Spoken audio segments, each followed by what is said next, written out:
Assalamualaikum warahmatullahi wabarakatuh. Kami dari kelompok 5 Ilmu Pendidikan yang beranggotakan Kintan Isfahani, Rizna Nurholilah, Sagita Zahra Tarias, dan saya sendiri, Zahran Andriski. Pada kesempatan kali ini kami akan membahas bab 5, yaitu landasan psikologis ilmu pendidikan. Mulai dari buayan hingga saat ini pastinya sudah banyak pelajaran dan ilmu yang kita dapati dan pelajari. Ada yang masih berbekas dan ada juga yang sudah hilang tanpa bekas. Itulah ilmu yang salah satunya bersifat semi permanen. Ia akan terus menetap jika terus digunakan dan akan menghilang jika tidak dimanfaatkan. Karenanya puncak pemahaman dan salah satu jalan untuk melestarikan ilmu adalah dengan mengamalkannya.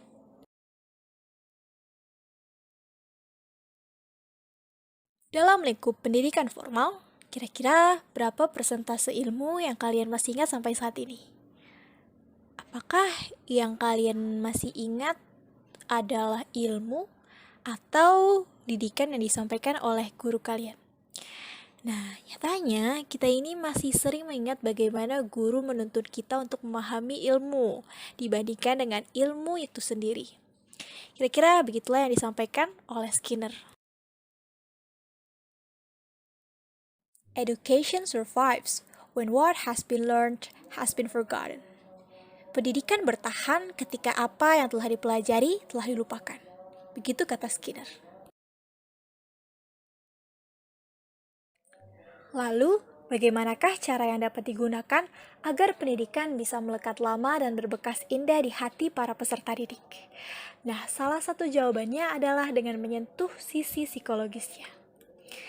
Pada kesempatan kali ini, kita akan membahas pendidikan melalui sudut pandang psikologi.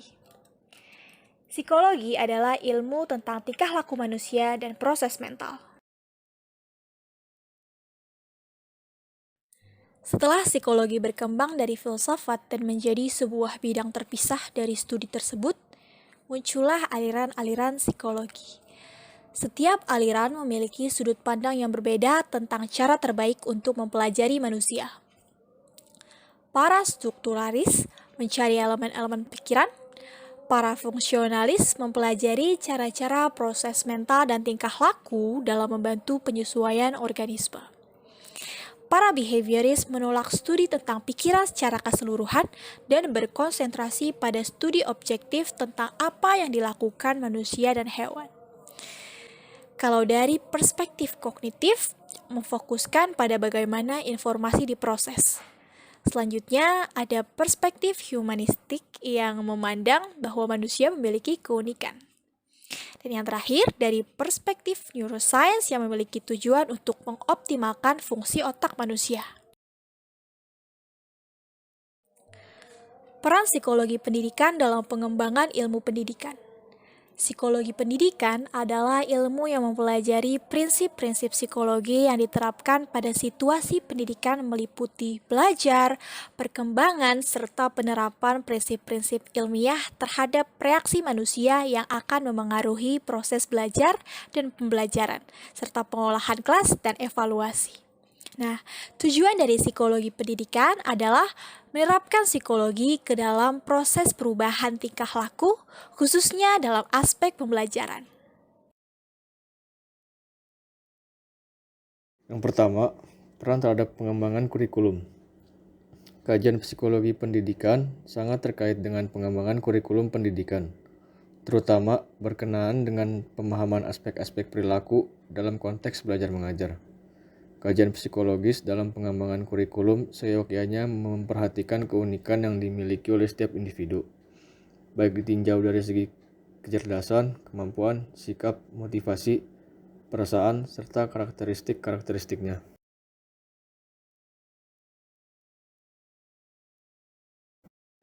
Kurikulum pendidikan di Indonesia yang dikembangkan adalah kurikulum tingkat satuan pendidikan atau bisa disebut KTSP. KTSP yang berlandasan kurikulum berbasis kompetensi, sehingga tujuan yang dicapai oleh peserta didik yang mencakup berbagai aspek, mencakup pengetahuan, keterampilan, dan nilai-nilai dasar untuk melakukan sesuatu dapat dinyatakan dalam indikator. Dengan demikian, dalam pengembangan kurikulum berbasis kompetensi, kajian psikologis terutama berkenaan dengan aspek kemampuan siswa melakukan sesuatu dalam berbagai konteks, pengalaman belajar siswa, hasil belajar, dan standarisasi kemampuan siswa. 2. Peran psikologi pendidikan terhadap sistem pembelajaran. Kajian psikologi pendidikan telah melahirkan berbagai teori yang mendasari sistem pembelajaran. Teori pelajaran dapat dikelompokkan menjadi 3 aliran besar, yaitu behaviorisme, kognitivisme, dan humanisme. Teori-teori tersebut telah memberikan sumbangan yang signifikan dalam proses pembelajaran dan dalam merubah perilaku siswa. Di samping itu, kajian psikologi pendidikan telah melahirkan pula sejumlah prinsip-prinsip yang melandasi kegiatan pembelajaran, antara lain mempunyai tujuan itu harus berhubungan dengan kebutuhan hidupnya, mengalami perubahan yang relatif permanen, diperlukan pengalaman dan pemahaman, dan diperlukan kemauan. Ketiga, kontribusi psikologi pendidikan terhadap sistem penilaian. Penilaian pendidikan merupakan salah satu aspek penting dalam pendidikan guna memahami seberapa jauh tingkat keberhasilan pendidikan. Melalui kajian psikologi, kita dapat memahami perkembangan perilaku apa saja yang diperoleh peserta didik setelah mengikuti kegiatan pendidikan atau pembelajaran tertentu. Di samping itu, kajian psikologi telah memberikan sumbangan nyata dalam pengukuran potensi-potensi yang dimiliki oleh setiap peserta didik, terutama setelah dikembangkannya berbagai tes psikologi, baik untuk mengukur tingkat kecerdasan, bakat, maupun kepribadian individu lainnya. Keempat, peran psikologi pendidikan dalam mengelola kelas. Menurut Slavin, pengelolaan kelas adalah metode yang digunakan untuk mengatur berbagai kegiatan di kelas, pembelajaran, struktur fisik, dan kegiatan lain untuk mengatur waktu secara efektif dan menciptakan lingkungan belajar yang produktif serta menyenangkan dan meminimalkan permasalahan perilaku dan gangguan yang lain. Konsep pengelolaan kelas secara tradisional lebih memfokuskan pada bagaimana tindakan guru terhadap siswa yang menunjukkan perilaku menyimpang. Selain itu, menekankan pada aspek disiplin. Konsep pengelolaan kelas sejak tahun 70-an sampai saat ini berorientasi pada pencegahan proaktif dan reaktif. Pengelolaan kelas proaktif yang efektif termasuk membangun peran yang jelas dan secara berkelanjutan memonitor perilaku.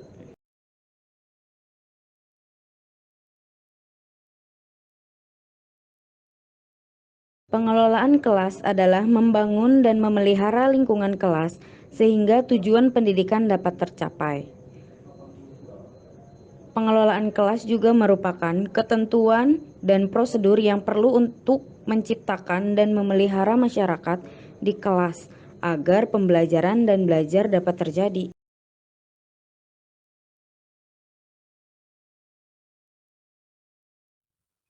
B. Ciri-ciri pertumbuhan kejiwaan anak. Dunia pendidikan dapat terbantu oleh psikologi dengan mengetahui ciri-ciri pertumbuhan kejiwaan dari setiap tingkatan peserta didiknya. 1.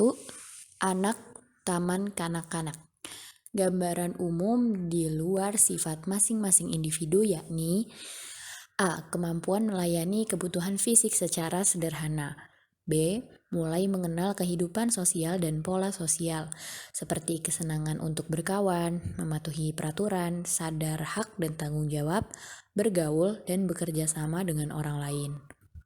C. Menyadari dirinya berbeda dengan anak lainnya. D. Masih tergantung kepada orang lain. E.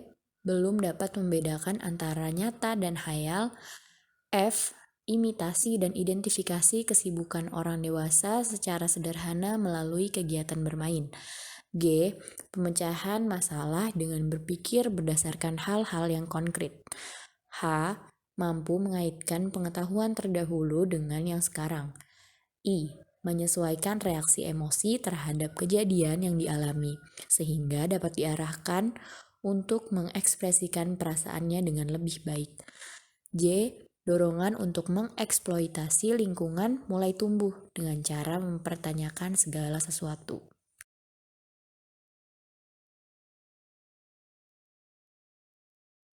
2. Anak sekolah dasar. Setelah masa TK, terdapat juga karakteristik pertumbuhan kejiwaan pada masa SD. Di antaranya, A. Pertumbuhan fisik dan motorik maju pesat. Hal ini sangat penting peranannya bagi pengembangan kemampuan dasar yang diperlukan sebagai makhluk individu juga makhluk sosial.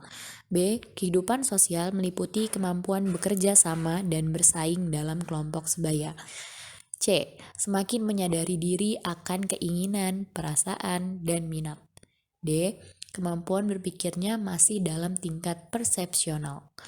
E. Dalam bergaul dan berkegiatan bersama tidak membedakan jenis, tetapi didasari oleh perhatian dan pengalaman yang sama. F. Memiliki kesanggupan untuk memahami hubungan sebab akibat. Dan G. Ketergantungan kepada orang dewasa dan memerlukan perlindungan orang dewasa semakin berkurang.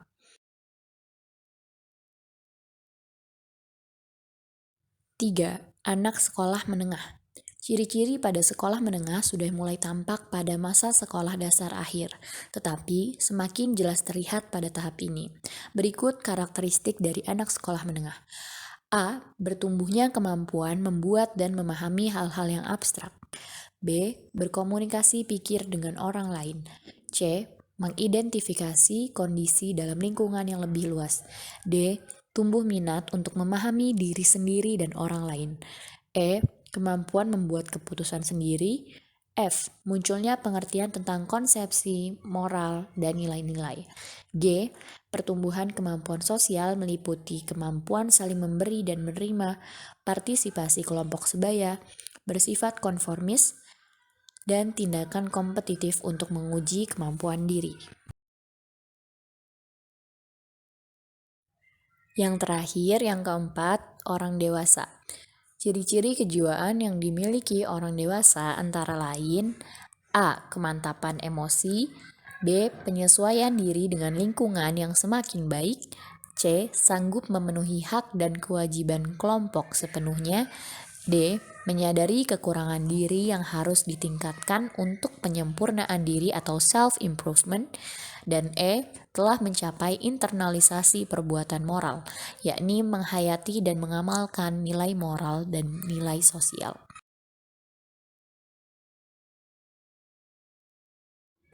C. Cabang-cabang ilmu pendidikan. Profesor Dr. Koni Semiawan menjelaskan bahwa Direktorat Jenderal Pendidikan tahun 1986 hingga 2002 terdapat 13 konsorsium ilmu yang disebut Advisory Board atau penasehat Direktorat Jenderal Pendidikan Tinggi.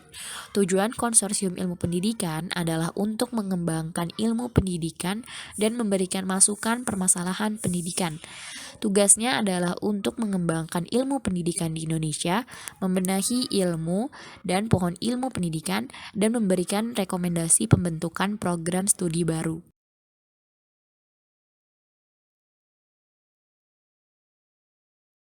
D. Ringkasan.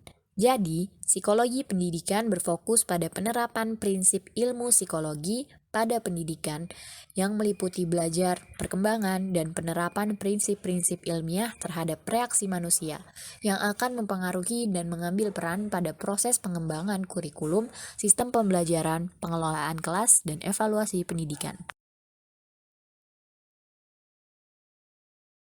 Sekian presentasi dari kelompok kami. Kurang lebihnya mohon maaf. Wassalamualaikum warahmatullahi wabarakatuh.